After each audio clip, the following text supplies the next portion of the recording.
Pues ya comenzó la apertura, o ya comenzó, de hecho, la sesión bursátil en Nueva York en esta semana que está repleta, plagada de informes financieros trimestrales, mucho en el foco del sector tecnológico, pero también con muchísimos eventos de naturaleza económica, geopolítica, que son del interés de los inversionistas. Así que conectamos ya con José Luis de Haro. Saludos hasta Nueva York. ¿Qué semana nos espera, eh? ¿Cómo empiezas?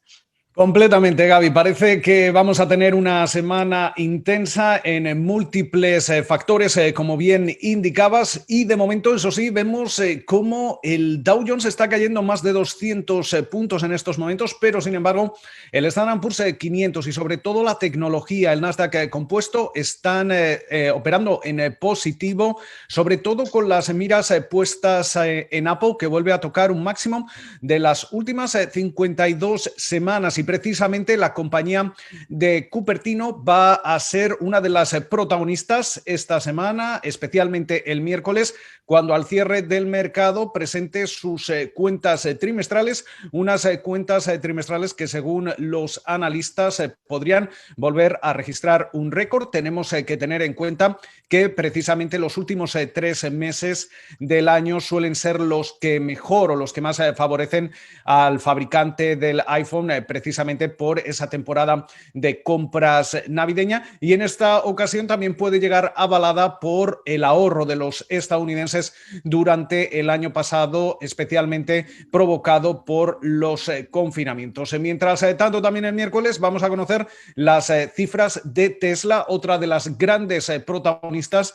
en 2020, una compañía que ya forma parte del Standard Poor's 500 y cuyo consejero delegado y fundador, Elon Musk, siempre está en el ojo del huracán, y especialmente ahora que es la persona más rica del mundo. Oye, sí, brutal. Eso era lo que te iba a preguntar, ya que estás bifurcando el desempeño del Dow Jones versus el desempeño del tecnológico Nasdaq,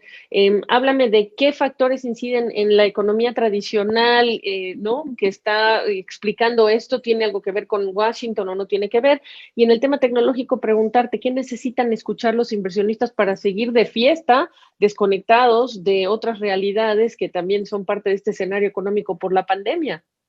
Es una buena pregunta, Gaby, porque precisamente mucho hemos estado hablando durante las últimas semanas de esa rotación que se venía produciendo entre los sectores de crecimiento que están liderados especialmente por las grandes tecnológicas hacia otros sectores que se verían más favorecidos a medida que comenzamos a ver cómo esa recuperación repunta y también a medida en que se van distribuyendo más vacunas y podríamos ver cómo la nueva normalidad va regresando, sobre todo aquí en Estados Unidos. Pero, sin embargo, durante la semana pasada veíamos cómo de nuevo la tecnología volvía a sacar pecho, por así decirlo, y mientras tanto, en estos momentos seguimos viendo cómo los inversores vuelven a apostar por las grandes tecnológicas que, recordemos, las 5 grandes de ellas siguen teniendo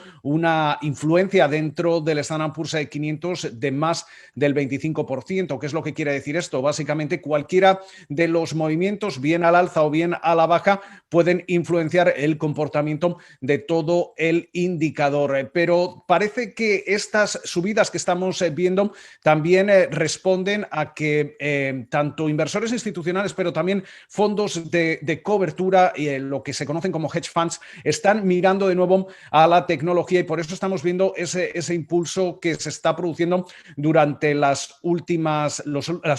jornadas. Pero los inversores van a estar sobre todo muy atentos precisamente a, primero, si se cumplen las expectativas en términos de ingresos y beneficios, pero más si se cumplen esas expectativas, que seguramente sí que podrán superarse, cuáles son las previsiones que tienen estas compañías de cara al trimestre en curso, a medida que veíamos cómo la economía se desaceleraba en el último trimestre del año pasado. Precisamente esta semana vamos a conocer datos del PIB estadounidense, y mientras tanto cómo va a afectar esa situación al consumo y a los productos, ventas y beneficios de estas compañías. También muy atentos tanto a la distribución de dividendos, recompras de acciones y otras formas de pago a los accionistas en un momento en el que obviamente, aunque estamos llegando a una situación en la que la economía continúa esa reapertura, los valores tecnológicos siguen siendo importantes, dado que la vuelta a la oficina podría seguir retrasándose por lo menos hasta después de la segunda mitad de este año. Y quizá preguntarte entonces cómo estás viendo los sectores, por ejemplo, de la aviación, que esta semana va a tomar un particular foco por, obviamente, las restricciones que se empiezan a planear, anunciar en Europa, que Joe Biden está tratando también de reactivar, y son restricciones de viaje de países donde las variantes existen, la variante que se encontró en el Reino Unido, la variante que se encontró en Brasil, la variante también de Sudáfrica, y no son pocos los países. Completamente, y además esto, además de afectar directamente a las aerolíneas, también puede afectar decisiones como que los ciudadanos extranjeros o aquellos que vengan del extranjero y vuelen a Estados Unidos tengan que obligatoriamente someterse a una prueba de COVID y tener un resultado negativo en un momento también, Gaby, en el que estamos viendo cómo la distribución de las vacunas, tanto aquí en Estados Unidos como en el resto del mundo, pues también está presentando escollos. Escuchábamos al doctor Fauci decir esta misma mañana cómo le preocupa no solo la llegada de esa primera dosis, sino más bien la segunda dosis, los retrasos que podrían enfrentarse en un momento en el que también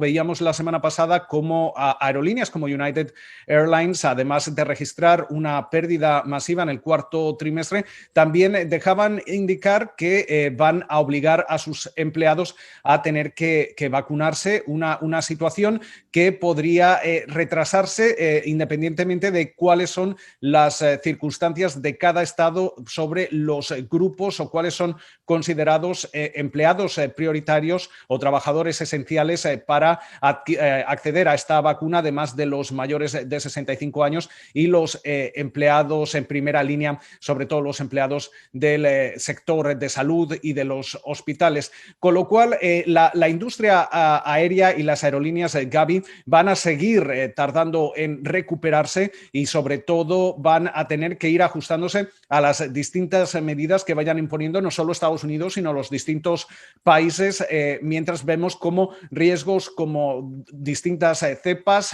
también la distribución de las vacunas y todavía el aumento de las hospitalizaciones y de las infecciones van a seguir obligando a los distintos gobiernos a tener que ir actualizando sus políticas en lo que se refiere a la pandemia casi continuamente. Por supuesto, y de hecho, aquí hay de dos. Los expertos en todo el mundo están preocupados justamente de estas variantes por dos temas. Primero, por el riesgo de que estas variantes muten en el trayecto en el que nosotros logramos esto que se llama la inmunidad de rebaño, y también que descarrilen lo que sería este control que han tenido los gobiernos y control, entre comillas, de la pandemia. Así que hay una enorme preocupación y estas son las medidas, las más recientes, que pueden estarse reflejando en lo que estamos hablando, que dice José Luis de Haro, los precios de las acciones. No se puede dejar de lado la primera reunión del Banco Central estadounidense. ¿Qué deberíamos esperar cuando ya sabemos que las tasas de interés llegaron y se quedaron en el piso de aquí a muchos años, al menos 2 años?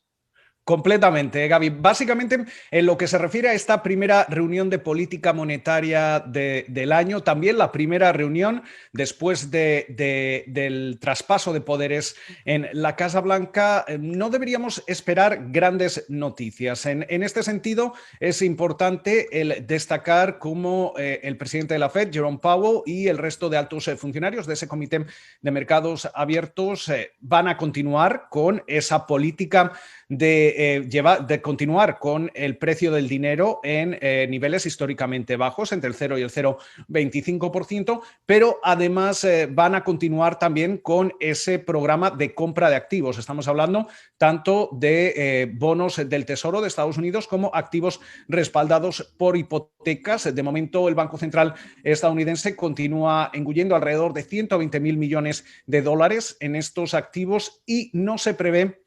por lo menos de momento, que vaya a telegrafiar al mercado próximamente la posibilidad de comenzar a reducir estas compras. De hecho, las principales mesas de inversión consideran que, aunque durante las últimas semanas hemos visto posiciones divergentes entre los distintos funcionarios de la Fed, seguramente ese anuncio no va a llegar hasta finales de año para comenzar a materializarlo el próximo año, el comenzar a reducir esas compras, que sería el primer paso antes de continuar y volver a ver una próxima subida de tipos de interés que seguramente no llegue hasta 2024, 2023 o 2024. Todo ello incluso aunque vayamos a ver cómo las medidas fiscales que se aprueban en diciembre, los planes que ha propuesto ahora mismo la administración Biden, vayan a impulsar la inflación, sobre todo la inflación de cabecera, en la que se incluyen los precios de los alimentos y también de la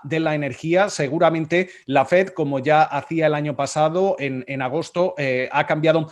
parte de esa política y de esas metas y va a dejar que la economía pueda incluso sobrecalentarse y sobrepasar esa meta del 12% tradicional antes de subir los tipos de interés o comenzar con ese tapering, como se reconoce a la reducción de la compra de activos. Además, en un momento en el que la administración Biden, con Janet Yellen al frente del Departamento del Tesoro, también están influenciando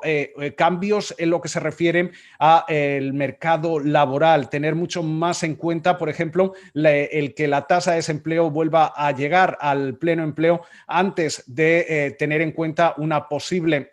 subida de tipos o una normalización de la política monetaria. También otros factores como es el factor medioambiental, la equidad, con lo cual todo esto son cosas que hay que tener en cuenta a la hora, sobre todo, Gaby, de empezar a mirar a la Reserva Federal no más a corto plazo, sino a medio y largo plazo. Qué importante lo que estás diciendo. Corto y mediano plazo son importantes en la opinión de los inversionistas también por la expectativa de la recuperación versus los desafíos ahorita en estos tropiezos. No me puedo ir, José Luis, sin hablar de el formato del Foro Económico Mundial, que pues es virtual, pero pues ya escuchamos a China, a Xi Jinping, aprovechar este escenario, este foro, pues a decir que esta es una tremenda oportunidad cuando se acaba de ir la administración Trump y acaban de señalar a China como violador de derechos humanos, China como la gran amenaza para el tema tecnológico, y la administración Biden no piensa muy distinto, por cierto.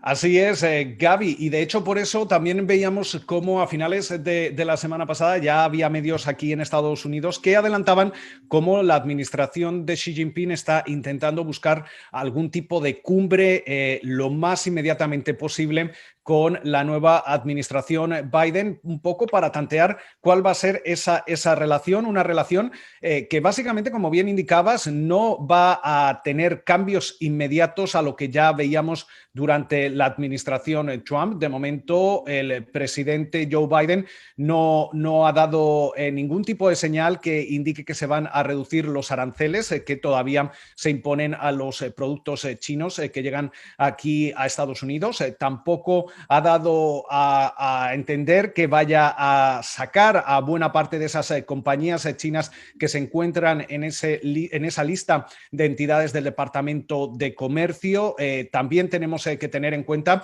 otros aspectos como es la geopolítica, y precisamente escuchábamos a Yellen la semana pasada criticar duramente a China en lo que se refiere a sus prácticas de dumping, a los subsidios a las compañías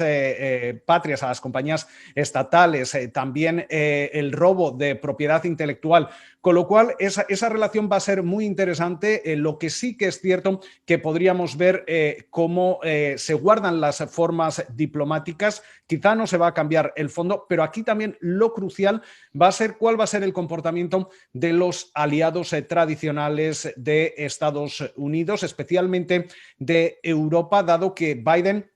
ha apostado desde su campaña a que va a buscar el apoyo de estos aliados para presionar a China, y en un momento en el que la propia Unión Europea ya ha firmado esos acuerdos de inversión con China que también han sido criticados aquí en Estados Unidos.